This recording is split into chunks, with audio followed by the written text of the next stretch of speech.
அதுக்கு மாற்றுன்னு தானே அவங்க வரணும். அதனால அது சரியா தான் இருக்குன்னு நான் நினைக்கிறேன். தவிர்க்க முடியாத ஒரு சக்தியை உருவெடுத்திருக்காருன்னு நினைக்கிறீங்க? தவிர்க்க முடியாத சக்தியா ஆரம்பிச்சிருக்கு அந்த கழகம். அவரோட எப்படி அது வெற்றி தோல்வி எனக்கு தெரியும். அவரோட பயணிக்கிறதுக்கான வாய்ப்பு இல்லை. ஏன்னா நிறைய திரைத்துறையினர் அவருக்கு ஆதரவு தெரிவிச்சிருக்காங்க. நீங்களும் ஒரு முன்னணி நடிகர், உங்களுக்கு இல்லைங்க, எனக்கு அரசியலில் பயங்கர ஈடுபாடு இருக்கு. அந்த அரசியல் ஒரு தனிப்பட்ட அரசியலாக தான் இருக்கும். நான் யாரையும் சார்ந்து இருக்க மாட்டேன்.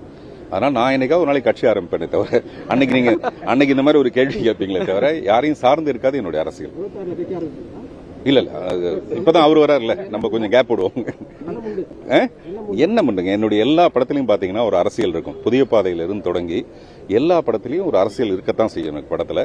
அதுவும் வறுமையில் இருக்கிறவங்களுடைய, ஒரு ஏழ்மையில் இருக்கிறவங்களுடைய அவங்களுடைய குரலுக்காக தான் நான் நிறைய குரல் கொடுத்திருப்பேன்.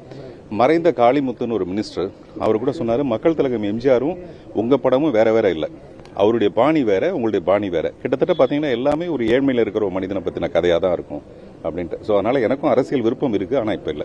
சமீபத்தில் பெண் பாதுகாப்பு குறித்து விஜய் ஒரு கருத்து சொல்லியிருக்காரு. பெண்களுக்கு பாதுகாப்பு இல்லை தமிழகத்தில் அதிகம் சொல்லியிருக்காரு. உங்களோட பார்வை? அது அவருடைய கருத்து. எனக்கு நல்ல பாதுகாப்பு இருக்குன்னு தான் நான் நினைக்கிறேன்.